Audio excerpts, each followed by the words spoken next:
गुरु से प्राप्त करते हैं।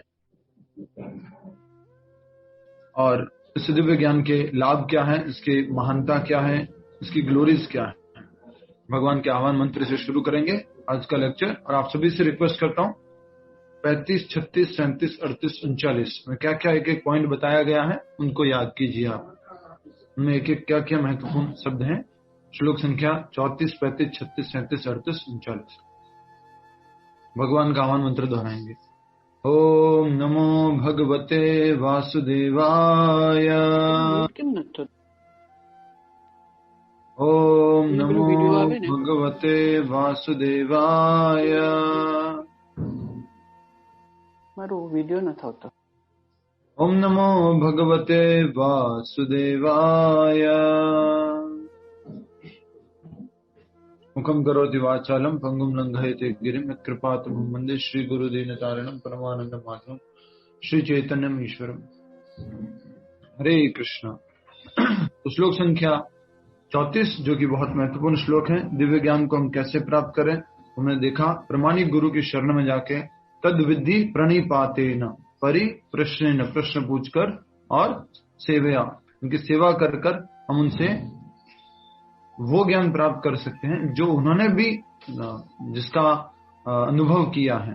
तत्वदर्शिनः, जिन्होंने जिस दिव्य ज्ञान के माध्यम से भगवत दर्शन किया है, तत्व का दर्शन किया है, वो ज्ञान हमें भी वो देते हैं, हमें उसमें इनिशिएटेड करते हैं। ठीक है, श्लोक संख्या 35 में बताइए शीतल जी क्या बोला गया है। हरे कृष्ण प्रभु जी। हरे कृष्ण। 35वां श्लोक में बताया गया है कि स्वरूप सिद्ध गुरु से हमको दिव्य ज्ञान प्राप्ति होती है। दिव्य ज्ञान से हम सबको तत्व रूप से जान सकते हैं और वो जानने के बाद हम मोह से मुक्ति पा सकते हैं। ज्ञान से मोह से मुक्ति हो सकती है जब हम सबको सही दृष्टि से देख पाएंगे। छाया खुद माता जी श्लोक संख्या 36 में क्या बताया भगवान ने, तो उस वाले श्लोक में ना श्लोक संख्या 35 में 34 में संस्कृत शब्द क्या है, प्रणिपात परिप्रश्नेन सेव्या। श्लोक संख्या 35 में क्या है, न पुनर्मोहम, दोबारा इस मोह में नहीं फंसता है। ठीक है, नेक्स्ट छाया खुद माता जी। यस, हरे कृष्णा प्रभु जी। यस माता जी। 36वां श्लोक में प्रभु जी। हाँ 36। दिव्य ज्ञान रूपी नाव में बैठे कर हम इस दुख सागर को पार कर सकते हैं। ज्ञान प्लवेनेव, और भी क्या था उसमें, पापेभ्य सर्व पाप कृत्मा, पापी से पापी व्यक्ति भी दिव्य ज्ञान रूपी नाव में बैठकर इस दुख के सागर को पार कर सकता है। ठीक है, ज्ञान प्लवेनेव। श्लोक संख्या 37 आशिता जी। अरे पिछले 5-4 दिन से ही मैं रिपीट करवा रहा हूँ। यस, नहीं थी 2-3 देवानी जी, अरुणा देवानी जी, रिम्पल देवानी जी। इसमें महत्वपूर्ण शब्द है यथोर्थांसी समिद्धो और सर्वकर्माणि भस्मात्। क्या बताया गया है? ज्ञान रूपी चिंगारी आपके सभी कर्मों के फलों को नष्ट कर देती है। यह सभी कर्मों के फलों को नष्ट कर देती है। कौन कौन से? अन्य पाप के कर्मों को, पाप के भी और पुण्य के भी, दोनों कर्मों को नष्ट कर देती है। ठीक है, श्लोक संख्या 38 में हमने क्या समझा बताएंगे आप में से।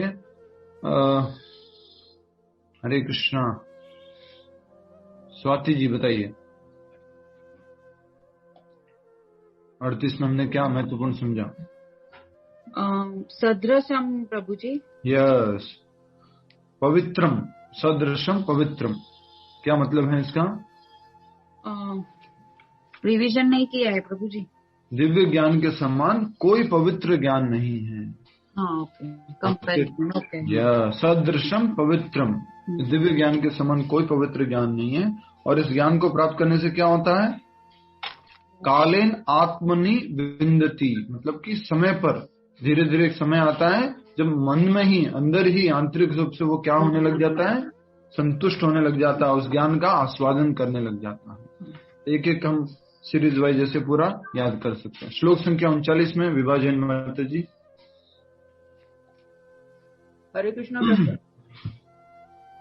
जो श्रद्धालु दिव्य ज्ञान को प्राप्त कर लेता है और जिसकी इंद्रियों का निग्रह हो जाता है, उसको आध्यात्मिक शांति प्राप्त हो जाती है। यस, तो दिव्य ज्ञान और इंद्रिय निग्रह के द्वारा वो आध्यात्मिक शांति को प्राप्त कर सकता है। श्रद्धावान लभते ज्ञानम, श्रद्धावान।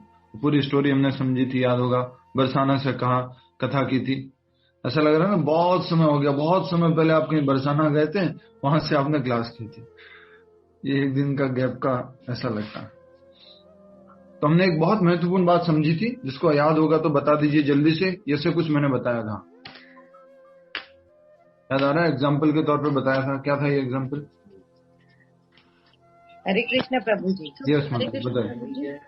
वंदना खांडेकर माता जी बताइए।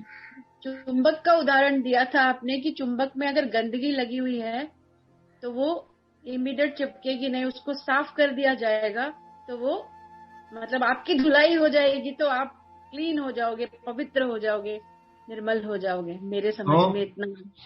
तो क्या होगा? तो आप भक्ति में ज्यादा आगे हो गए। एक्चुअल में भगवान चुंबक है, हम लोहा है। हम लोहा क्या है? गंदा हो चुका है, अपवित्र हो चुका है, मलिन हो चुका है। तो जब लोहा मलिन है तो पास में तो जाता है मान लीजिए, पर चिपकता नहीं है। अर्थात उसकी श्रद्धा जो है दृढ़ नहीं होती है। तो श्रद्धा जब दृढ़ कब होगी, विश्वास दृढ़ कब होगा, निष्ठा में कब बदलेगा? जब उसकी गंदगी साफ हो जाएगी, जब उसका कचरा साफ हो जाएगा, तो वही लोहा उस चुंबक को अच्छे से चिपक जाएगा। तो हमारी श्रद्धा भी कैसी हो जाएगी? दृढ़ हो जाएगी। तो वही श्लोक बताया गया था कि हरे कृष्ण महामंत्र के माध्यम से हमारी जो है सफाई हो जाएगी, मल जो है दूर हो जाएगा, और फिर हम जो है हमारी श्रद्धा जो है किसमें बदल जाएगी? निष्ठा में बदल जाएगी। ठीक है, हरे कृष्ण। आज का श्लोक है 40वां श्लोक। टाइटल क्या है, कौन बताएगा? हरे कृष्ण प्रभु जी। संशय वाला व्यक्ति कभी खुश नहीं रह सकता। संशय वाला व्यक्ति कभी खुश नहीं रह सकता। ये तो आप लोगों ने कभी अगर सुना होगा, बड़े बुजुर्गों से तो सुना होगा। Doubting soul never remains happy. न तो इस लाइफ में भी, न अगले जीवन में भी, जो हमेशा डाउट करता रहता है। ये गीता पढ़ने से कुछ होगा क्या? मुझे नहीं लगता कुछ हो सकता है। कुछ भी, किसी भी प्रकार का डाउट, मटेरियल डाउट भी, मैटेरियली भी जो डाउट करता है ना, ये जोमेटो वाला आया है, खाना लेके आया है, इसने गंदा हाथ दे दिया होगा इसके ऊपर, तो मतलब हमेशा डाउटिंग करते रहेंगे हर किसी चीज में, तो कुछ भी जी नहीं पाओगे आप। तो इसलिए खुश रह नहीं सकते। ये सब्जी वाला आया है या ये कुछ खरीदने जा रहे हैं, इसकी प्राइस मुझे लगता है ये जहां ज्यादा है, दूसरी जगह अच्छी कम में मिल सकती थी, ये मुझे ऐसा क्यों हो गया, वैसा क्यों हो गया। हर समय जो संशय करता रहता है वो व्यक्ति खुश नहीं हो सकता। तो इसके लिए हमें क्या करना होगा? संशय रहित बनना होगा। ठीक है, तो आइए पहले श्रद्धावान का हमने समझ लिया कि जो श्रद्धावान होता है, जो भगवान में विश्वास करता है, जो श्रद्धा पूर्वक भगवान की भक्ति करता है और इंद्रियों को निग्रह करता है। अब इसका अपोजिट क्या होगा? आशिता जी बताइए। जो श्रद्धा नहीं रखता है, जो श्रद्धा नहीं रखता है, और जो संशय करता है, डाउट, जो इंद्रिय निग्रह नहीं करता है, उसका अपोजिट के रूप में देखा। राइट, तो उसका ही जस्ट रेफरेंस में अगला श्लोक है 40 वाला, आज का दोहराएंगे। अज्ञश्रद्धानश्च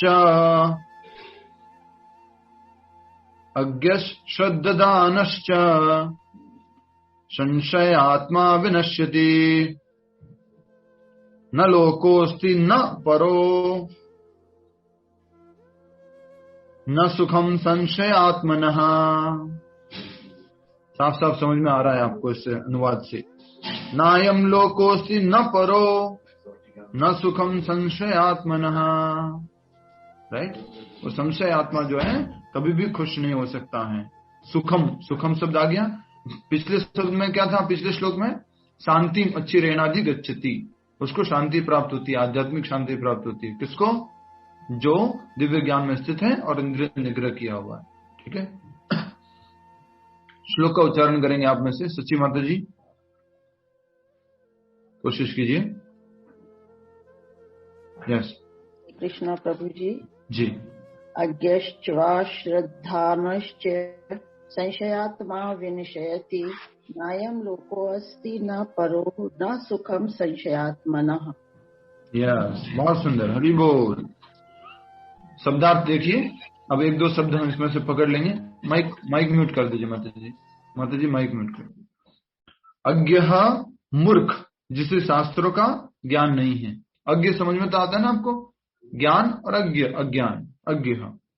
च तथा अश्रद्धाना, शास्त्रों में श्रद्धा विहीन। पहले किसमें श्रद्धा थी? दिव्य ज्ञान में, अर्थात के शास्त्रों में जो ज्ञान दिया हुआ है, आध्यात्मिक ज्ञान जो दिया हुआ है। यहाँ पर क्या कहा? अश्रद्धाधन, अश्रद्धाधन मतलब शास्त्रों में श्रद्धा से विहीन। च भी संशय, शंकाग्रस्त। अब किसमें शंका करता है? दिव्य ज्ञान में शंका करता है। आत्मा, व्यक्ति, विनश्यति, गिर जाता है। न अयम, इस, लोकः, जगत में, अस्ति, है, न तो, परः, अगले जीवन में, न, नहीं, सुखम, सुख, संशय, संशयग्रस्त, आत्मनः, व्यक्ति के लिए। तो अब श्रद्धा नहीं रखता अर्थात क्या करता है वो? सिंपल सी बात समझ जाइए, हरि बोल। कोई श्रद्धा नहीं रखता, विश्वास नहीं रखता, इसका मतलब वो क्या करता रहता है? यस, डाउट करता रहता है, संशय करता रहता है। वो दिव्य ज्ञान में श्रद्धा नहीं रखता, तो वो शास्त्रों में क्या करता रहता है? डाउट करता रहता है। अब देखिए अनुवाद बहुत सुंदर है। अब आपको अच्छे से अनुवाद समझ में आ जाएगा। अनुवाद तथा तात्पर्य श्रील प्रभुपाद द्वारा। श्रील प्रभुपाद की जय। अनुवाद दोहराइए। किंतु जो अज्ञानी तथा श्रद्धाहीन, दोहराएंगे प्लीज, रिपीट करना, आपको सभी को बोलना है। किंतु जो अज्ञानी तथा श्रद्धा विहीन व्यक्ति शास्त्रों में संदेह करता है, वे भगवत भावनामृत नहीं प्राप्त करते, अपितु नीचे गिर जाते हैं। संशय आत्मा के लिए न तो इस लोक में न परलोक में कोई सुख है। तो ये कहा गया है सरल भाषा में, अगर हम समझें कि जो शास्त्रों में डाउट करता रहता है वो व्यक्ति जो है क्या हो जाता है? विनश्यति। शब्द देखिए, शब्दार्थ में देखिए, और ये अपने इसमें लिखा हुआ अनुवाद में गिर जाता है, विनाश हो जाता है उसका। अपने जो मनुष्य जीवन का जो स्थान है उससे भी नीचे गिर जाता है। बड़ी मुश्किल से तो मनुष्य जीवन मिलता है, और उसके बाद अगर वो शास्त्रों में जो है श्रद्धा नहीं रखता, डाउट करता है, तो उसका फिर नाश हो जाता है। तो सिंपल भाषा में समझेंगे अनुवाद एक बार, ध्यान दीजिए, हरि बोल। जो शास्त्रों में श्रद्धा नहीं रखता और संशय करता रहता है, इसमें दो चीज बताई है। अज्ञानी है, पहले तो ज्ञान भी नहीं है उसको शास्त्रों का, और उसके ऊपर नहीं जानने के बाद भी क्या करता रहता है? डाउट करता रहता है, संशय करता रहता है। ऐसा व्यक्ति क्या होता है? भगवत धाम को प्राप्त नहीं कर सकता, भगवत भावना को प्राप्त नहीं कर सकता और नीचे गिर जाता है। अब नेक्स्ट क्या बताया गया है? संशय आत्मा के लिए न तो इस लोक में न ही परलोक में कोई सुख है। डाउटिंग सोल कभी भी हैप्पी नहीं रह सकता। इसके लिए थोड़ी सी स्टोरी में याद कर लेता हूँ, मुझे याद आ रही है थोड़ा तात्पर्य के साथ में समझेंगे। स्टोरी बहुत दिन हो गया, बोल दिया करो प्रभु जी स्टोरी नहीं आ रही आजकल, क्या बात है, तो मैं याद करके बोल दिया करूंगा। तात्पर्य समझ में आ गया? अनुवाद विनोद जी, सभी लोग यस और नो? यस, ठीक है। संशय आत्मा जो शास्त्रों में संशय करता है, डाउट करता है, वो अपनी आध्यात्मिक स्थिति से नीचे गिर जाता है, और वो न इस जीवन में खुश रह सकता है न ही अगले जीवन में खुश रह सकता है, सुखी रह सकता है। ठीक है। तात्पर्य, भगवत गीता सभी प्रमाणिक एवं मान्य शास्त्रों में सर्वोत्तम है। भगवत गीता को कौन सा शास्त्र बोला है? Top most. जितने भी मान्य मतलब क्या होता है बोलिए? इंग्लिश में लिखा होगा, बहुत अच्छा शब्द होगा। रिकॉग्नाइज्ड, प्रमाणिक। प्रभु जी प्रमाणिक इंग्लिश में क्या लिखा है बोलिए ना? इंग्लिश में लिखा होगा recognised, authorised, standard, authoritative, revealed. Yes. तो जो रिवील्ड स्क्रिप्चर्स हैं, प्रमाणित रिवील्ड स्क्रिप्चर्स है, उसके लिए प्रभुपाद जी बोल रहे हैं भगवत गीता प्रमाणिक है, ऑथराइज्ड है और स्टैंडर्ड है, रिवील्ड स्क्रिप्चर में सर्वोत्तम है, टॉप मोस्ट है भगवत गीता। क्यों टॉप मोस्ट है भगवत गीता, कौन बताएगा? क्योंकि भगवान स्वयं स्वयं भगवान ने बोली है, और कल का वो दिन है जिस दिन भगवान ने बोली थी, कल जो गीता जयंती का दिन आने वाला है। तो आप सभी के लिए होमवर्क है, ठीक है, छोटा सा होमवर्क है, सभी को एक श्लोक बोलना है, उसका अनुवाद बोलना है और वीडियो बना के भेजना है, ठीक है। तो कुछ ज्यादा डिफिकल्ट नहीं है, और आपको मौका मिल रहा है अच्छे से तिलक लगा के तैयार होके, जैसा भी हो, एक वीडियो बनाने का। ठीक है, सबको ये सेवा करनी है जिससे कि मैं अधिक से अधिक लोगों तक ये संदेश पहुंचा पाऊं। आप भी अपने स्टेटस पे एक बात जरूर लगाएंगे, आज आप सभी को अपने व्हाट्सएप स्टेटस पे या व्हाट्सएप पे भेजना है। मैंने सभी को पीडीएफ फाइल भेजी है, हिंदी और इंग्लिश में दोनों, भगवत गीता की। तो आप सभी को अपनी ओर से गिफ्ट करेंगे एटलीस्ट पीडीएफ फाइल सभी को, कि मेरी तरफ से आपको हिंदी या इंग्लिश में भगवत गीता गिफ्ट है इस भगवत गीता जयंती के मौके पर। दूसरा, आप स्वयं पढ़ेंगे और एक वीडियो बनाएंगे और उसमें कहेंगे मैं प्रतिदिन भगवत गीता पढ़ता हूं, आप भी पढ़िए और आगे और लोगों को पढ़ने के लिए प्रेरित कीजिए। गीता जयंती के मौके पर मैं आपसे निवेदन करता हूं। इस प्रकार का आपको एक पहल सी बनानी है, एक मोमेंट बनाना है, ठीक है। शीतल जी, बहुत वीडियो बनाते हैं आप। हरे कृष्णा। इस बार भगवत गीता का बनाना है, डांस करते हुए। ठीक है, आगे बढ़ते हैं। भगवत गीता सभी प्रमाणिक। जल्दी से पहले अध्याय का पहला श्लोक खोलिए, फास्ट, पहले अध्याय का पहला श्लोक।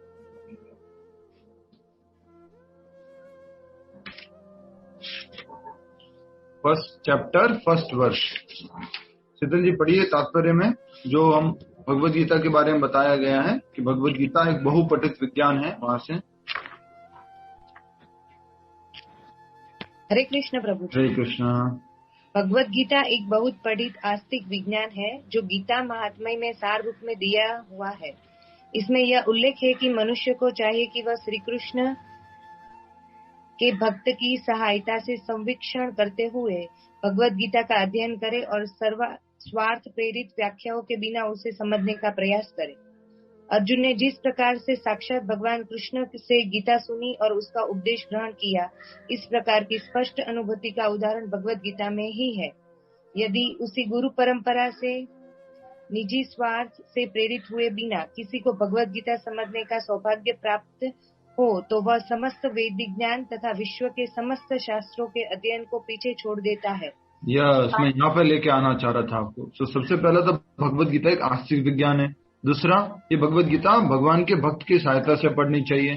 तीसरा, जो ये गुरु शिष्य परंपरा से बिना क्या कह सकते हैं, निजी स्वार्थ के अगर हम भगवत गीता समझने का प्रयास करते हैं तो क्या होता है, समस्त वैदिक ज्ञान तथा विश्व के समस्त शास्त्रों के अध्ययन को पीछे छोड़ देता है।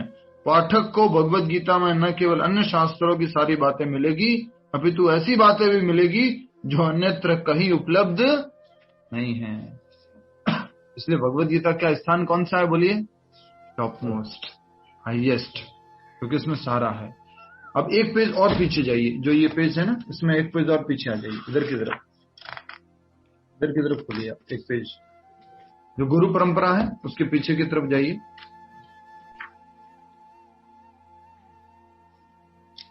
गुरु परंपरा के पीछे की तरफ हमने ये वाला श्लोक तो पढ़ लिया था, आपको याद होगा।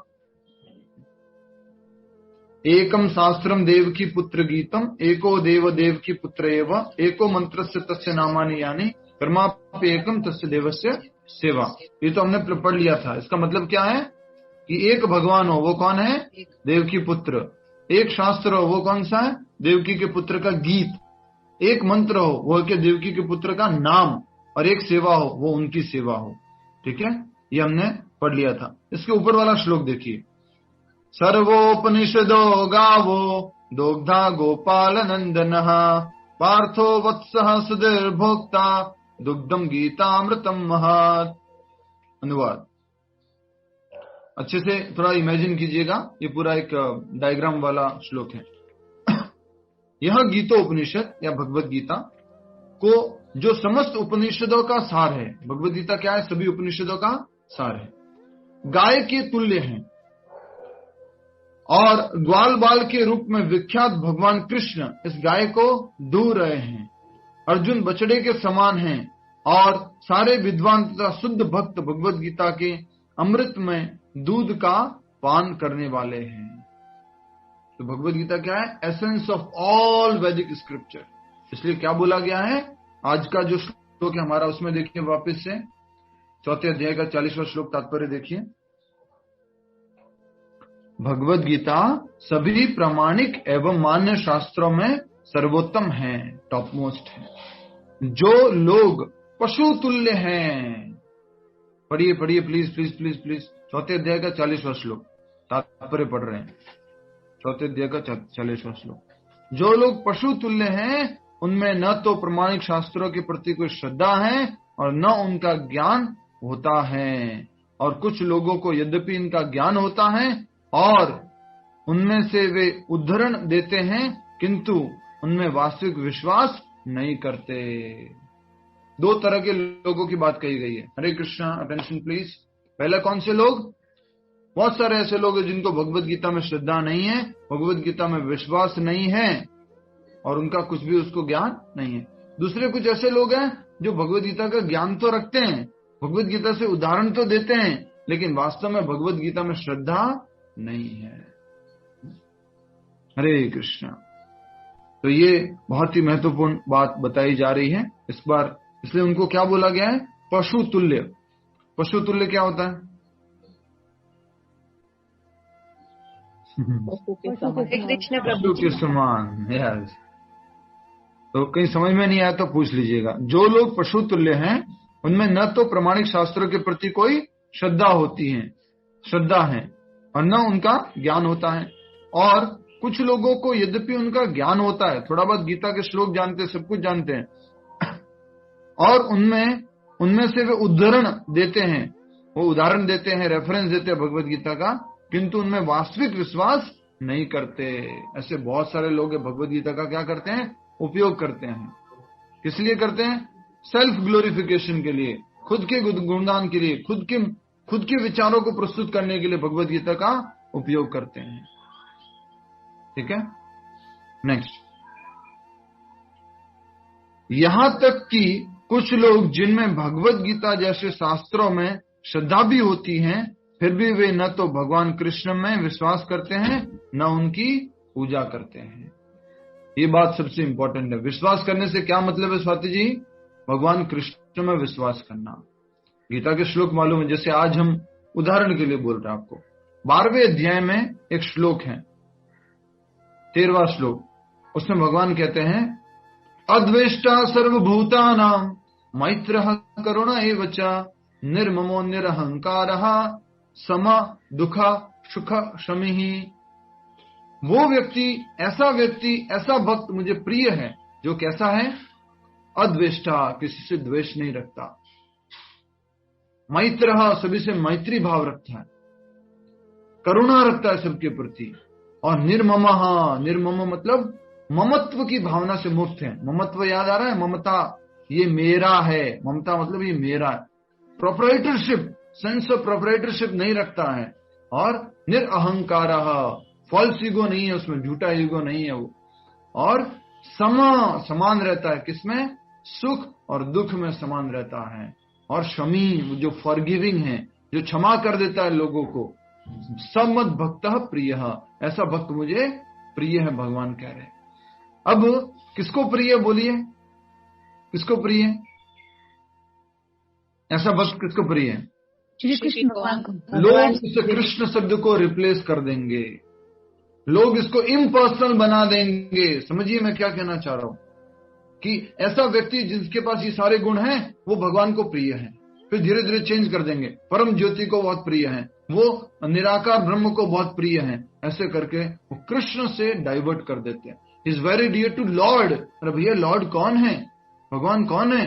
वो कृष्ण ही तो बोल रहे हैं। चलो, अगर तुम लॉर्ड भी नहीं मानते उनको, ठीक है, भगवान नहीं मानते, पर अभी श्लोक कौन बोल रहा है? ये श्लोक कौन कह रहा है कि वो मुझे प्रिय है? भगवान बोल रहे हैं ना, कृष्ण बोल रहे हैं ना, तो कृष्ण प्रिय है। इसलिए लोग क्या कर देते हैं, भगवत गीता पढ़ते हैं, कुछ करते हैं, लेकिन कृष्ण को क्या कर देते हैं, बाहर निकाल देते हैं। ये सारे गुण अच्छे हैं ना, द्वेष नहीं करना, सबके प्रति करुणा का भाव रखना, मैत्री का भाव रखना, पजेशन नहीं रखने, पजेसिव नेचर नहीं होना, अहंकार से मुक्त होना, सम रहना सुख दुख में, दूसरों को क्षमा कर देना, ये सारे गुण हैं।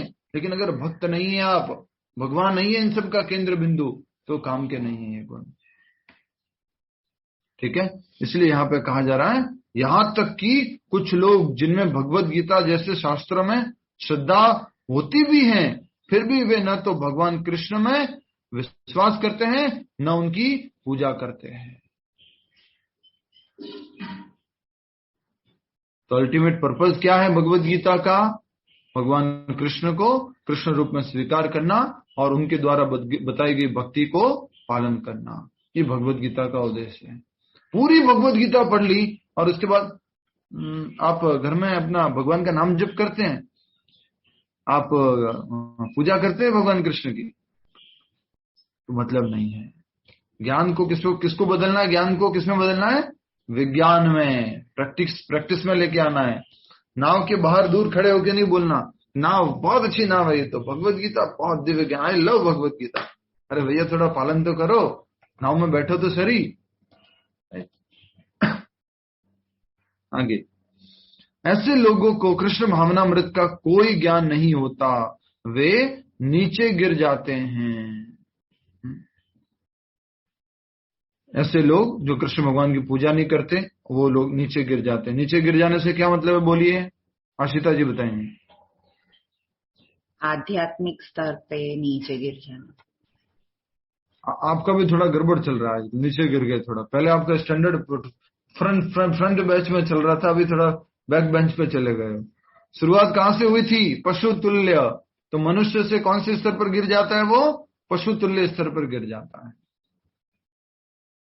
ठीक है। उपर्युक्त सभी कोटि के व्यक्तियों में, सभी कोटि मतलब सभी प्रकार के, कौन कौन से प्रकार के व्यक्ति बताए? स्वाति जी बताएंगे। 3 प्रकार के व्यक्ति बताए। यस प्रभु जी, जो ये सब जो भागवत है उसमें मानता नहीं है, एक जो मानता है और बोलता है सब सारा कुछ, लेकिन फॉलो नहीं करता है, विश्वास नहीं है उसको पूरा। हाँ, वही विश्वास नहीं है उसको। और दूसरा जो मानता भी है सब कुछ है, लेकिन भगवान को पूछता नहीं है। यस, तो 3 कैटेगरी के लोगों के बारे में बताया। तो उपर्युक्त सभी कोटि के व्यक्तियों में जो श्रद्धालु नहीं हैं और सदैव संशयग्रस्त रहते हैं, वे तनिक भी उन्नति नहीं कर पाते। जो डाउट रहता है वो हमेशा उन्नति कभी भी नहीं कर पाता। जैसे कि उदाहरण के लिए अगर बात करें तो स्विमिंग सीख लिया, मान लीजिए उसका कोर्स कर लिया स्विमिंग का, स्विमिंग पूल के पास आ गए, नदी के पास आ गए, मैं अंदर गया और मेरा पैर रुक गया तो, मेरा हाथ नहीं चल पाया तो, नहीं मैं सीखा तो स्विमिंग, पर मेरा अंदर जाके हाथ ही नहीं चला तो, मैं डर गया तो, संशय है आत्मा, वो कभी स्विमिंग नहीं सीख सकता, वो आगे बढ़ नहीं सकता। राइट। इस प्रकार से एक स्टोरी आती है। 2 दोस्त थे और 2 दोस्त बचपन से स्कूल में जब पढ़ते थे तो दोनों ही सही तरीके से पढ़ाई करते थे, अच्छे से पढ़ाई करते थे। एक थोड़ा सा गरीब घर से था और एक अमीर घर से था। ये अमीर घर वाला व्यक्ति ना ऐसे छोटे वाले उसको चिढ़ाता रहता था, तू गरीब कहीं का, क्या जानता है, तू कुछ नहीं जानता, उसको कंपेयर करके उसको थोड़ा नीचा दिखाने की कोशिश कर रहा था। फिर भी वो एग्जाम में जो है अच्छे मार्क्स लेके आता था। तो ये क्या करता था मालूम है? संशय करता था। कौन? अमीर घर का लड़का संशय करता था। क्या संशय किया होगा? बोलो बोलो बोलो बोलो। आपके पास पैसे नहीं है तो मतलब कॉपी करता होगा। पात्री जी क्या बोलने लग गए आप? नहीं मतलब प्रभु जी पता नहीं। अच्छे नंबर लेके आया है, जरूर इसने क्या किया होगा? नकल मारी होगी, चीटिंग किया होगा। नहीं तो ये गरीब, ये क्या जानता, कुछ नहीं जानता, ये कैसे आगे बढ़ सकता है? डाउट। और वो पूरा साल कैसा रहता है, डाउटिंग में रहता है। फर्स्ट एग्जाम होता है, सेकंड एग्जाम होता है, हर समय डाउट करता रहता है। फिर ऐसे करते 8th बोर्ड आई, 8th बोर्ड में भी ऐसे ही हुआ, तू कुछ नहीं कर सकता, तू आगे नहीं बढ़ सकता। 8th बोर्ड के अंदर भी उसके ऊपर यही उसने डाउट कर दिया। वो अच्छे नंबरों से पास हो गया। अरे तू मुझे मालूम है फर्रे लेके गया था, तू चीटिंग करके आया है, और तू कैसे कैसे, तुम गरीब लोगों की बुद्धि मुझे मालूम है कितनी गंदी होती है, तुम कहीं पे भी जो है नकल लेके जा सकते हो। ऐसे करके उसके ऊपर डाउट करने लग गया। ऐसे करके 12th का एग्जाम आया, 12th एग्जाम में भी वो पास हो गया, और वो बहुत अच्छे नंबर से पास हुआ, 90+ उसके परसेंटेज आए। तो ये जो अमीर पिताजी का बेटा था उसका 85+ कुछ था। ये फिर से कंप्लेन करने लग गया, संशय करने लग गया, ये पक्का बोर्ड में भी कुछ इसने ना, जो आंसर कॉपी होती है ना, उसमें 500 रुपए रख दिए होंगे इसने, टीचर को सीधा 500 रुपए मिल गए होंगे और टीचर ने उसको नंबर दे दिया। मालूम है पहले ऐसा कुछ हमारे टाइम में ऐसा थोड़ा ऐसे बातें चलती थी कि कॉपी में पैसे रख सकते हो आप, वो सीधा टीचर के पास पहुंचेंगे। तो फिर से डाउट करने लग गया, और इस प्रकार से फिर दोनों के रास्ते क्या हो गए, अलग हो गए। दोनों के रास्ते अलग हो गए, अब एक दूसरे को जानते नहीं थे। ये जो अच्छा पढ़ा लिखा व्यक्ति था, ये किसमें पहुंच गया, उसने LLB किया, उसके बाद में वो एडवोकेट बना, एडवोकेट बनने के बाद उसने खुद टाइम प्रैक्टिस किया, उसके बाद वो एक दिन क्या बन गया, हाई कोर्ट के अंदर जज बन गया। ठीक है, हाई कोर्ट के अंदर जज बन गया। अभी ये जो अमीर पिताजी का लड़का था, ये एक अच्छा बिजनेसमैन बन गया, खूब पैसा था, और ये किसी कोर्ट केस में फंस गया। ठीक है, कोर्ट केस में फंस गया। अब जाते हैं हाई कोर्ट, और हाई कोर्ट में कौन मिलता है, और बेंच की, जो जज की बेंच लगी हुई है, वहां पर कौन बैठा हुआ है, वो ही उनका पुराना चड्डी दोस्त, वो गंदा सा, वो ही मिल जाता है उसको, जो जज की कुर्सी पे बैठा हुआ। सब कुछ हो जाता है, कोर्ट वगैरह में डिस्कशन हो जाता है। उसके बाद जैसे ही बाहर निकलते हैं, तब वो ही उसकी आदत, कैसी आदत, संशय वाली आदत। अरे ये मालूम है, ये एडवोकेट, ये मेरे स्कूल का है, ये जो जज है, ये बचपन से चीटिंग करता आया हुआ है। यहाँ पर भी इसने क्या किया है, एडवोकेट बनने के बाद घूस खिलाई है, पैसा खिलाया है, और ये आज ऐसा कर करके ये जज बन गया। और संशय आत्मा कभी भी खुश नहीं रह सकता। उदाहरण के लिए, मेरा बड़ाई नहीं कर रहा हूं मैं, उसको समझने के लिए उदाहरण दे रहा हूं कि आप में से कोई भक्त है जिसको मान लीजिए गलतियां निकालनी है क्लास के अंदर, ये प्रभु जी क्या है, इनको आता कुछ थोड़ा ना है, संशय करना उसको, इनको कुछ नहीं आता है। ये तो भाई प्रभुपाद जी का तात्पर्य उसमें लाइन पढ़ते रहते हैं, ये क्या आता है इनको, कुछ नहीं आता है इनको। या कोई प्रभु जी अच्छा गाते हैं, कोई भक्त अच्छा गाता है, कोई कीर्तन अच्छा हो गया, तो कीर्तन में से आ रहे होते हैं, एक भक्त बोलता है कीर्तन कितना अच्छा गा रहे प्रभु जी। अरे प्रभु जी खाक गा रहे कि कीर्तन अच्छा, वो तो साउंड सिस्टम अच्छा है। इसको क्या बोलते हैं, संशय आत्मा। तो कहा गया है, अप्रयुक्त सभी कोटि के व्यक्तियों में जो श्रद्धालु नहीं हैं, वे सदैव संशयग्रस्त रहते हैं, वे तनिक भी उन्नति नहीं कर पाते। अच्छा मुझे जल्दी से बता दीजिए विभा माता जी, यहाँ संशय नहीं होना वो किसके लिए बताया, किसमें संशय नहीं होने के लिए बताया गया? शास्त्रों में। मैटेरियली तो हमने एग्जाम्पल लिए हैं, पर यहाँ जो संशय किसकी बात की गई है, शास्त्रों की बात की गई। वे तनिक भी उन्नति नहीं कर पाते। जो लोग ईश्वर तथा उनके वचनों में श्रद्धा नहीं रखते, उन्हें न तो इस संसार में न भावी लोक में कुछ हाथ लगता है, अर्थात वो सुखी हो पाते हैं। उनके लिए किसी भी प्रकार का सुख नहीं है। अतः मनुष्य को चाहिए कि श्रद्धा भाव से शास्त्रों के सिद्धांतों का पालन करें और ज्ञान प्राप्त करें। इसी ज्ञान से मनुष्य आध्यात्मिक अनुभूति के दिव्य पद तक पहुंच सकता है। समझ में आया कि नहीं आ रहा? ये तो सब सिंपल है ना। इसी ज्ञान से आध्यात्मिक अनुभूति, सेल्फ रियलाइजेशन की दिव्य पद तक, हाईएस्ट पद तक पहुंच सकता है। आगे दूसरे शब्दों में, आध्यात्मिक उत्थान में संशयग्रस्त मनुष्यों को कोई स्थान नहीं मिलता। स्पिरिचुअल लाइफ में प्रोग्रेस करने वाले के जीवन में जो संशय वाले लोग हैं, उनको कोई स्थान नहीं मिलता है। अतः मनुष्य को चाहिए कि परंपरा से चले आ रहे महान आचार्यों के पद चिन्हों का अनुसरण करें और सफलता प्राप्त करें। ये बात आपको अच्छे से समझ लेनी है। हम हमेशा क्या करते हैं, डाउट करते रहते हैं। लेक्चर भी सुनते हैं, मैं मेरी भी बात कह रहा हूँ, एक सिंपल सी बात कहता हूँ आपको, इसको भी अच्छे से समझ लीजिए क्योंकि ये शास्त्रों की बात है। कोई भगवत गीता या भागवत का प्रवचन दे रहा है, बहुत सारे लोग सुन रहे हैं, दो लोगों का कंपैरिजन लेते हैं। एक क्या करता है, उसको श्रद्धा थी और श्रद्धा पूर्वक सुनता था और वो जो शास्त्रों की बात है उनको वो पालन करता था। दूसरा व्यक्ति क्या करता था, डाउट करता रहता है, अरे चैंटिंग से सब कुछ छोड़ना होगा, उससे थोड़ा ना कुछ हो सकता है, और भी बहुत सारा कुछ करना पड़ेगा भगवान के धाम जाने के लिए, मात्र 16 माला से सब कुछ हो जाएगा। नहीं नहीं, मैं बता रहा हूं तेरे को और भी कुछ करना पड़ेगा। लेकिन दूसरा व्यक्ति क्या किया, श्रद्धा पूर्वक जो भी उन्होंने बताया था उसको श्रवण किया, उसको पालन किया। वो भक्ति में लिटरली मैं कह रहा हूं, मेरे जीवन का अनुभव है, वो आगे बढ़ जाता है और ये व्यक्ति वहीं का वहीं रह जाता है, हमेशा डाउट करता रहता है, डाउट करता रहता है, डाउट करता रहता है, वहीं रह जाता है। अब जल्दी से माँ और बेटे वाला एग्जाम्पल याद कीजिए। माँ और बेटे वाले एग्जाम्पल में क्या था,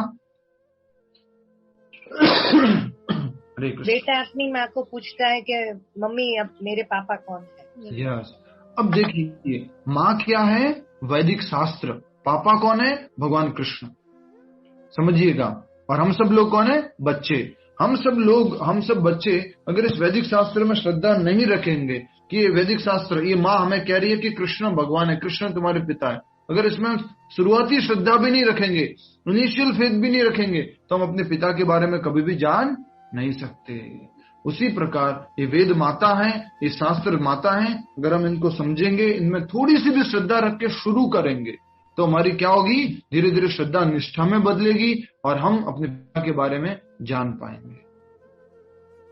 ठीक है, समझ में आ गया। तो ये कंपैरिजन लिख लीजिए जल्दी से, माँ, बेटा एंड पिता। माँ के आगे लिख दीजिए माँ, बेटा, पिता। माँ के आगे लिख लीजिए वेद माता, स्क्रिप्चर्स, शास्त्र। पिता अर्थात भगवान कृष्ण, बेटा अर्थात जीव, हम सब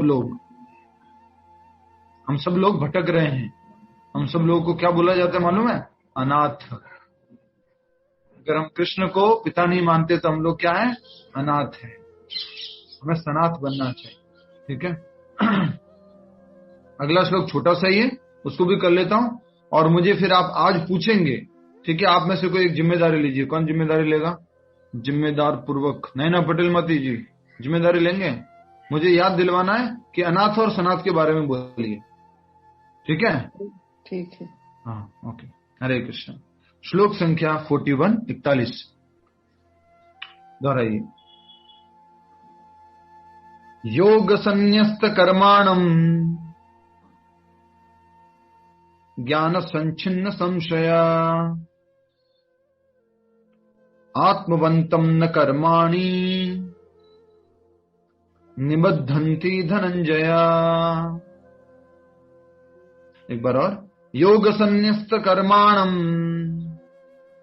ज्ञान संचिन्न संशयम आत्मवंतम न कर्माणि निबंधन्ति धनंजया। यस, मैं पढ़ लेता हूं अनुवाद, वर्ड टू वर्ड मीनिंग। अब पिछले श्लोक में क्या शब्द था जो हमने कैच किया था? पिछले श्लोक में संशय आत्मा, सिंपल, संशय आत्मा, डाउटिंग सोल। इस वाले श्लोक में कौन सा शब्द लेंगे, देखते हैं। योग, कर्म योग में, भक्ति से। ठीक है, संन्यस्त, जिसने त्याग दिए हैं, कर्माणम, कर्म फलों को, ज्ञान, ज्ञान से, सच्छिन्नन, काट दिए गए, संशयम, संदेह को, आत्मवंतम, आत्मपरायण को, न, कभी नहीं, कर्माणि, कर्म, निबंधन्ति, बांधते हैं, धनंजय, हे संपत्ति के विजेता। मनु प्रभाकर जी म्यूट कर दीजिए। यस, तो यहाँ क्या कहा जा रहा है, देखिए। डिवोटीज जो लेट ज्वाइन किए, अपना अगर कारण बता रहे हैं, टाइम की वजह से लेट ज्वाइन किए, तो कृपया करके मुझे बताइए कि आपको अभी 93 हो गए, शुरुआत में हमने 72 थे, तो बाद में अब 20 लोग जो जुड़े हैं, किसी टाइम की कमी के कारण या कुछ टाइम आपको सूट नहीं करता तो बता सकते हैं मुझे। इसमें शब्द लेंगे हम, एक लेंगे संचिन्ना, संचिन्ना काट दिए गए, और एक शब्द हम ले सकते हैं निबंधंती, जस्ट अपोजिट, एक बंधन और एक काटना, निबंधंती। ठीक है, जस्ट समझने के लिए श्लोक में, पिछले श्लोक में संशय आत्मा, इस वाले श्लोक में संचिन्ना। अनुवाद, अनुवाद देखिए सभी लोग, अनुवाद तथा तात्पर्य श्रील प्रभुपाद द्वारा। जय श्रील प्रभुपाद। अनुवाद, जो व्यक्ति अपने कर्म फलों का परित्याग करते हुए भक्ति करता है और जिसके संशय दिव्य ज्ञान द्वारा विनष्ट हो चुके होते हैं, वही वास्तव में आत्मपरायण है। हे धनंजय, वह कर्मों के बंधन से नहीं बंधता। एक बार और समझने की कोशिश करते हुए, जो व्यक्ति अपने कर्म फलों का परित्याग करते हुए भक्ति करता है और जिसके संशय दिव्य ज्ञान द्वारा विनष्ट हो चुके होते हैं, वही वास्तव में आत्मपरायण है। हे धनंजय, वह कर्मों के बंधन से नहीं बंधता। जल्दी से आप में से उत्तर दीजिए, कौन उत्तर देंगे? रीमा पटेल माता जी। हिंदी में पूछ रहा हूं, अगर समझ में आ जाता है तो उत्तर दे सकते हैं। जब भक्ति में हम जुड़ते हैं, बिगिन करते हैं, तो क्या निष्ठा के साथ बिगिन करते हैं? किसके साथ बिगिन करते हैं? श्रद्धा के साथ। श्रद्धा के साथ बिगिन करते हैं। इसका मतलब ये है कि हमारे सारे डाउट्स खत्म हो चुके हैं? नहीं, इसका मतलब ये नहीं है कि हमारे सारे डाउट्स खत्म हो चुके। जब हम श्रद्धा के साथ स्टार्ट करते हैं तो धीरे धीरे हमारे डाउट क्या होते जाते हैं? बोलिए, खत्म होते जाते हैं। जैसे स्विमिंग वाला एग्जांपल लीजिए कि बहुत डाउट थे, मेरा हाथ चल पाएगा नहीं चल पाएगा, पैर चलेगा नहीं चलेगा, लेकिन आप श्रद्धा पूर्वक आप उसमें जंप कर जाते हैं। उसके बाद में आपके जब हाथ चलते हैं, पैर चलते हैं, आप स्विमिंग कर लेते हो, तो आपके डाउट क्या हो जाते हैं? क्लियर हो जाते हैं। ओ, मैं स्विमिंग कर सकता हूँ, ओहो, मैं कितना डाउट कर रहा था मैं। तो एटलीस्ट आपने श्रद्धा के साथ शुरू किया। डाउट है, जो भगवत गीता पढ़ते हैं उसका मतलब ये नहीं जिसने भगवत गीता पढ़ना शुरू किया कोई डाउट नहीं है मुझे, बिल्कुल सब सही है, नहीं। श्रद्धा के साथ शुरू किया है, उसके बाद क्या होगा? धीरे धीरे कट कट कट संचिन्ना, काट दिए जाएंगे, कट जाएंगे। क्या? डाउट्स कट जाएंगे। हो रहा है क्या नहीं हो रहा है ऐसा? बहुत सारे डाउट्स थे, बहुत सारी मिथ्स थी, बहुत सारी ऐसे कुछ अवधारणाएं थी, वो खत्म हो रही है। तो ये बताया जा रहा है श्लोक में। ठीक है, हाँ, अब आप इस अनुवाद देखिए, अब आपको समझ में आ जाएगा। जो व्यक्ति अपने कर्म फलों का परित्याग करते हुए भक्ति करता है, कर्म फलों को किसको अर्पण करता है? भगवान को।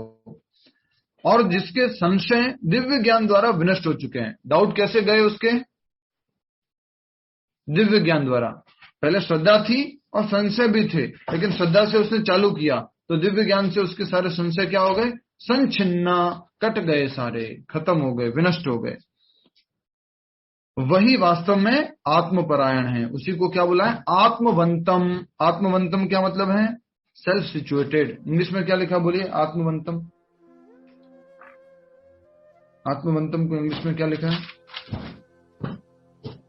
हरे कृष्णा। आत्मवंतम को क्या लिखा है? Situated in the self. या सिचुएटेड इन द सेल्फ, तो वो स्वयं में स्थित है। और ये इंग्लिश में मैंने देख लिया है। But ignorant and faithless person who doubts, हो गया ये वाला। Therefore one who has renounced the fruits of his action, whose doubts are destroyed by transcendental knowledge, and who is situated firmly in the self, आत्मा में स्थित है, आत्मपरायण है, is not bound by works, O conqueror of riches। Dhananjay, Dhananjay किसको बोला गया? बोलिए, अर्जुन को क्यों? क्योंकि उसने धन के ऊपर विजय प्राप्त कर ली थी, इसलिए अर्जुन को धनंजय बोला गया है। अब समझ में आ गया पूरा श्लोक? सरल भाषा में समझना है, साधारण अपनी भाषा में इसको इस तरह से कहा गया है कि जो व्यक्ति अपने कर्म फलों को भगवान को अर्पण करता है वो किसी भी प्रकार के बंधन में नहीं बंधता। क्यों? क्योंकि उसके सारे डाउट्स जो हैं दिव्य ज्ञान के द्वारा खत्म हो चुके हैं, विनष्ट हो चुके हैं। ठीक है, दिव्य ज्ञान के द्वारा अगर सारे डाउट खत्म हो गए तो वो किसी भी बंधन में नहीं फंसता है, फिर वो किसी भी प्रकार का बंधन उसके ऊपर नहीं लगता है। खास करके कौन सा बंधन बोलिए? बंधन किसका है? आप वो वाला नहीं, माया का ये बंधन तो रियल वर्ल्ड प्रभु जी, वो वाला बंधन, कर्मों का बंधन। कर्मों का बंधन अर्थात अच्छे या बुरे कर्मों का जो बंधन है, उस कर्मों के बंधन से वो मुक्त हो जाता है। ठीक है, तात्पर्य तो सिंपल है। इस ज्ञान की पंचलाइन याद कर लीजिए। इस ज्ञान की पंचलाइन क्या है? दिव्य ज्ञान द्वारा सारे संशय खत्म हो जाते हैं। सिंपल, ये इसकी पंचलाइन है। कोई पूछे श्लोक संख्या 41 में क्या लिखा है? दिव्य ज्ञान से सारे संशय खत्म हो जाते हैं। नेक्स्ट हम आगे बढ़ रहे हैं तात्पर्य की तरफ। जो मनुष्य भगवत गीता की शिक्षा का उसी रूप में पालन करता है जिस रूप में भगवान श्री कृष्ण ने दी थी, तो वह दिव्य ज्ञान की कृपा से समस्त संशयों से मुक्त हो जाता है। पूर्णतः कृष्ण भावना भावित होने के कारण उसे भगवान के अंश रूप में अपने स्वरूप का ज्ञान पहले ही हो जाता है।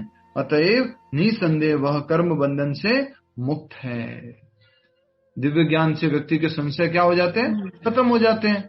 और क्या होता है? वो कृष्ण भावनामृत में स्थित रहता है। और किस बात को समझ लेता है? कृष्ण भावना भावित व्यक्ति सबसे मूल बात क्या जानता है? आशिता जी, सबसे मूल बात उसको क्या मालूम है? कृष्ण भावना भावित व्यक्ति को मूल बात कि हम भगवान की संतान, यस, हम भगवान के अंश है, हम जो है ये शरीर नहीं है। उसको ये पहले से मालूम है, वो कृष्ण भावना में भावित में स्थित है। इसलिए कहा जा रहा है, एक बार फिर से पढ़ लीजिए, सरल सा छोटा सा हो गया, ये श्लोक पूरा हो गया। अनुवाद पढ़ लीजिए पहले। जो व्यक्ति अपने कर्म फलों का परित्याग करते हुए भक्ति करता है, कर्म के फलों को त्याग करता है और साथ में भक्ति का अभ्यास कर रहा है, और जिसके लिए संशय दिव्य ज्ञान द्वारा विनष्ट हो चुके होते हैं, वही वास्तव में आत्मपरायण है। इसमें शब्द को याद कर सकते हैं, आत्मवंतम, आत्मपरायण। इस प्रकार से हमने याद कीजिए कौन कौन से शब्द थे? इंद्रिय रामा, आत्म रामा, याद आ रहा है? इंद्रिय रामा मतलब जो इंद्रियों में आनंद ढूंढता रहता है, आत्म रामा मतलब जो आत्मा में खुद में आनंद ढूंढता रहता है। कृष्ण को बोला आप्त कामा, सेल्फ सेटिस्फाइड। हम कैसे हैं? इंद्रिय कामा, इंद्रियों के थ्रू हमें भोग की आवश्यकता रहती है। तो ये जो है शब्द है आत्मवंतम, आत्मपरायण। तात्पर्य वह कर्मों के बंधन में नहीं बंधता, से नहीं बंधता। जो व्यक्ति भगवत गीता की शिक्षा का उसी रूप में पालन करता है, पढ़िए पढ़िए पढ़िए, जिस रूप में भगवान श्री कृष्ण ने दी थी, उसी रूप में एज इट इज, तो वह दिव्य ज्ञान की कृपा से समस्त संशयों से मुक्त हो जाता है, डाउट से फ्री हो जाता है।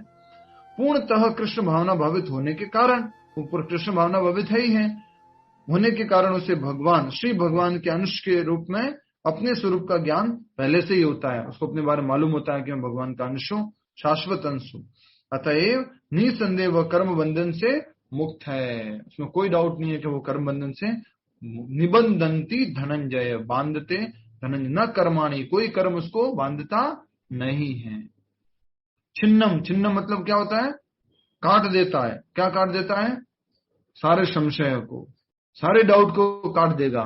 जैसे बोलते हैं ना, कोर्ट में मिलना, तुम्हारी सारी गलतफहमियां दूर हो जाएगी। जब ज्ञान, सही ज्ञान सामने आता है तो क्या होता है? हमारे सारे डाउट्स खत्म हो जाते हैं। राइट? हम डाउट करते हैं कि ऐसा किया होगा, क्या वैसा किया होगा, क्या ऐसा किया होगा, बहुत डाउट करते रहते हैं। तो जब सही बात मालूम पड़ती है, हमारे डाउट सारे क्या हो जाते हैं? क्लियर हो जाते हैं।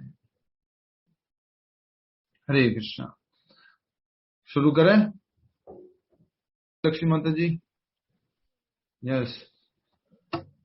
मैं भी सिंगापुर से आप ज्वाइन करते तो मुझे बोलना पड़ता है कभी कभी ऐसे, मालूम है हमारी क्लास में विदेश से भी लोग आते हैं, इसलिए बने रहा करो। जी प्रभु। सनात और अनाथ हम समझ रहे थे, तो प्रभुपाद जी से किसी ने पूछा ये कंठी माला क्यों पहनते भैया, इसको पहनने का क्या मतलब है? तो प्रभुपाद जी ने एक बहुत सुंदर उदाहरण दिया कि एक कॉलोनी के अंदर बहुत सारे कुत्ते थे, डॉग्स थे बहुत सारे। तो सारे कुत्ते जो हैं वो बहुत परेशान करते थे लोगों को। तो लोगों ने क्या किया, कंप्लेन किया और म्युनिसिपल कॉर्पोरेशन को बुला, वो आए और कुत्तों को लेकर के चले गए। उसमें से एक कुत्ता ऐसा था, उसको छोड़ दिया। कैसे कुत्तों को छोड़ दिया बोलिए? जिसके गले में बेल्ट था, उस कुत्ते को छोड़ दिया उन्होंने। क्यों छोड़ा? क्योंकि वो मालिक है, फालतू था पेट। उनको मालूम है वो पेट डॉग है, उसका कोई ना कोई मालिक है, उसके गले में पट्टा है, अर्थात कुछ न कुछ मालूम है इसका कुछ मालिक है, कोई तो मालिक है, राइट। तो प्रभुपाद जी बोलते हैं, once you wear this kanthi mala you show to the world, you show to Yamraj ji. Municipality corporation कौन है? यमराज जी। यमराज जी को आप इशारा कर देते हो, क्या है? मालिक है अपना, ठीक है ना। अपन को स्ट्रीट डॉग नहीं है, ऐसे को उठा के तुम चले गए। हाँ, हम स्पेशल आत्मा है, हमारा भगवान मालिक है। तो हम शो करते हैं कि मैं स्वीकार कर चुका हूं किसी मालिक को, किसी भगवान को, किसी पिता को। आप मुझे ऐसे नहीं उठा के लेके जा सकते। इसलिए कहा जाता है कि जो कंठी धारण करता है उसको यमराज जी के दूत टच नहीं करते। जो कंठी पहनता है यमदूत उसके आसपास भी नहीं भटकते हैं। विनोद अग्रवाल जी ऐसे कर रहे हैं, यस। प्रभुपाद जी का ये बहुत अच्छा उदाहरण है। और ये आपने देखा होगा, जब किसी की मृत्यु होती है तो आपने देखा है वो तुलसी की छाया देने की कोशिश करते हैं, तुलसी चरणामृत पिलाने की कोशिश करते हैं। क्यों? तुलसी कृष्ण प्रेयसी नमो नमः। तुलसी भगवान कृष्ण को बहुत प्रिय है। और जो तुलसी धारण करते हैं, जो गले में तुलसी धारण करते हैं, हमारा क्या है? बेल्ट है। आप कॉन्फिडेंटली क्या कह सकते हैं? म्युनिसिपैलिटी कॉर्पोरेशन के लोग आ भी जाते हैं मान लीजिए, तो आप कॉन्फिडेंस से क्या कह सकते हैं? भौ भौ भौ भौ कृष्णा मेरा मालिक है, भौ भौ कृष्णा। हाँ, उसको मालूम पड़ जाएगा कि मेरा कृष्ण है। आप भाव भाव कैसे करेंगे? Hare Krishna Krishna Krishna Hare Ram Ram Ram Hare Hare. My master is Krishna. आप नहीं लेके जा सकते मुझे। ये हमें इसलिए धारण करनी चाहिए तुलसी माला को। जो जाप करते हैं हरे कृष्ण महामंत्र, इसका कोई नियम नहीं है, सिंपल नियम है। जो भगवान को अर्पण किया वो प्रसाद पाते हैं, और जो 4 नियमों का पालन करते हैं और हरे कृष्ण महामंत्र का जप करते हैं वो इस कंठी माला को धारण कर सकते हैं। कोई दूसरा डिटेल नियम नहीं है, ठीक है। हरे कृष्ण। प्रभु जी अपने आप लेके पहन सकते हैं क्या? ये खुद लेकर के भगवान को अर्पण करके चरणों में, फिर आप पहन सकते हैं। ठीक है। तो आप में से कितने लोग अनाथ है और सनाथ है? मैं तो अनाथ हूँ। कितने लोगों के गले में कंठी माला है? बोल प्रभु जी, कंठी हर कोई नहीं पहन सकता ना प्रभु जी, बिकॉज हम मतलब जैसे मेरे घर में तो प्याज बता तो दिया मैंने कि जो भगवान को अर्पण किया हुआ प्रसाद पाता है, 4 नियमों का पालन करता है, हरे कृष्ण महामंत्र जप करता है, वो पहन सकता है। आप भले आप अकेले करते होंगे पालन, आप पहन सकते हो। दूसरा कोई नहीं करता, कोई बात नहीं, आप पहन सकते हो। कंठी माला। हाँ माता जी। प्रभु जी भोग तो आधा ही लगता है कंठी माला के लिए वेट कर रही हूँ। कहाँ से आ रही है माता जी कंठी माला? अभी नहीं आ रही प्रभु जी, वेट कर रही हूँ कि कब मेरे गले में पड़ेगी। ऑटोमेटिक पड़ेगी क्या? नहीं प्रभु जी, यहाँ पे मैं किसी से वो नहीं हूँ ना। हाँ, ऑफलाइन कोई भी स्पॉन्सर्ड मंदिर से नहीं जुड़ी हूँ। आपको मंदिर से जुड़ तो गए हैं, डेली 3 बजे मंदिर ही तो लगता है ये। कंठी माला को लीजिए, भगवान को अर्पण करके पहनिए। प्रभु जी, जो अदर साइड रहती है इधर तुलसी माला प्योर उसकी नहीं रहती ना, केवल इस्कॉन में ही मिलती है। संशय आत्मा बाहर प्रभु जी तुलसी माला को पहचानने में भी वो होती ना, और प्रभु जी लोगों के हाथ से। आप विश्वास करके ले लीजिए। आगे वाला जो आदमी वृंदावन में बोल रहा है कि ये तुलसी की ओरिजिनल माला है, आप पूछिए उससे 2-3 बार, वो कहता है ये ओरिजिनल है। नहीं, आप ओरिजिनल हो तो दूसरी दे दीजिए, मैं उसके पैसे ज्यादा दूंगी, वो लेकर के ले लीजिए। आप डाउट करेंगे तो कभी पहन नहीं पाएंगे। ठीक है, अभी हम पहले माला करेंगे, उसके बाद प्रश्न उत्तर। ठीक है।